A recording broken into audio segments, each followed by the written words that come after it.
पुण्यामधल्या भाजपच्या कार्यालयाच्या बाहेर आरपीआयचे कार्यकर्ते सध्या आंदोलन करतायत आणि भाजपच्या विरोधामध्ये जोरदार घोषणाबाजी या ठिकाणी सुरू आहे। भाजपकडून आरपीआयला सन्मानजनक वागणूक दिली जात नाही आणि अजून आम्हाला किती जागा मिळणार हे देखील स्पष्ट नाही असं आरपीआयच्या कार्यकर्त्यांचं म्हणणं आहे। तर भाजपचे उमेदवारांचा अर्ज देखील दाखल करतायत आणि आम्हाला अशा पद्धतीने वागणूक दिली जाते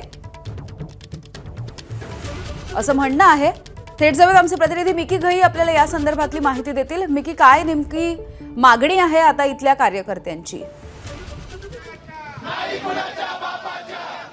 अगदी जर आपण बघितलं तर भाजपचा मित्रपक्ष आरपीआयचे कार्यकर्ते आता कुठेतरी नाराज झालेले आहेत आणि भाजपच्या पक्ष कार्यालयाच्या बाहेर अशा पद्धतीने घोषणा देत आंदोलन या ठिकाणी करतायत। आपण थेट त्यांच्याशीच बोलूयात। दादा, तुम्ही आंदोलन काय करताय, काय मागणी करताय तुम्ही आता? नाही, आपण बघताय की आरपीआयचे सगळे कार्यकर्ते जे उमेदवार आहेत, पक्षाकडे उमेदवारी अर्ज भरलेत, यांना कुठल्याही प्रकारे अजून आम्हाला कळतच नाही किती जागांच्या बाबतीत चर्चा झाली, किती जागा आरपीआयच्या कार्यकर्त्यांना सोडल्या आहेत, कुणी फॉर्म भरायचे आहेत, कुणी काय भरायचे, कोणालाच काहीच कळत नाही त्यामध्ये। याच्यासाठी आम्ही काल दिवसभर सगळ्यांशी संपर्क करत होतो, भाजपच्या नेत्यांशी करत होतो, सगळ्यांची। काल आठवले साहेबांनी देखील सांगितलंय की आम्हाला सन्मानपूर्वक जागा द्या, आम्ही महायुती म्हणूनच लढणार आहोत, परंतु या ठिकाणी कुठेतरी सन्मान दिला पाहिजे। आणि सगळ्यात महत्त्वाचं म्हणजे आरपीआयला जी जागा सोडली जाईल तिथं आरपीआयचाच कार्यकर्त्याला तिकीट द्यावं ही आमची मागणी आहे।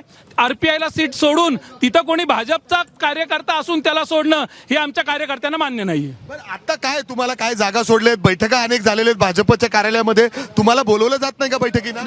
आम्हाला आणि गेल्या 2-3 दिवसात कोणीतरी म्हणजे काही लोकांना बोलवलं असं कळलं, परंतु जसं आसिफ भाऊनी सांगितलं 22 जणांची कोर कमिटी आहे, त्या कोर कमिटीपर्यंत मेसेज जात नाहीयेत, मेसेज मिळत नाहीयेत का, यामध्ये नक्की काय गोंधळ आहे आम्हाला कोणालाच कळत नाही। आता एकदम एंड मोमेंटला ते एकीकडे गणेश बीडकर असतील, उमेदवारीचा अर्ज भरायला सुरुवात झाली आहे, तुम्हाला अजून माहित नाही काहीच? नाही, उमेदवारी अर्ज अजून बघताय आपण की अजून 2 दिवस शेवटच्या टप्प्यातच खऱ्या उमेदवाऱ्या दिल्या जातात। एबी फॉर्म देणं, एबी फॉर्म सोडणं हा संपूर्णपणे आमचा आम्ही देखील भाजपच्या नेत्यांना विनंती करतो की तुम्ही लवकरात लवकर इथं आमचे या, आम्ही तुमचे लहान भाऊ आहोत। लहान भाऊ हा आपल्या हक्कासाठी भांडणार आहे आणि तुम्ही आमचं समाधान करणं हे तुमचं नक्की कर्तव्य आहे। सन्मानपूर्वक जागा मिळाव्यात, ताई तुम्ही देखील इथं आहात का? म्हणजे बोलणं होतंय भाजपच्या काही नेत्यांशी? त्यामुळे पुण्यामध्ये आरपीआयचे कार्यकर्ते काहीसे नाराज झाल्याचं बघतोय, त्यांच्या तशा प्रतिक्रिया देखील येत आहेत। मिकी, धन्यवाद माहितीसाठी। वेळोवेळी अपडेट्स घेत राहू।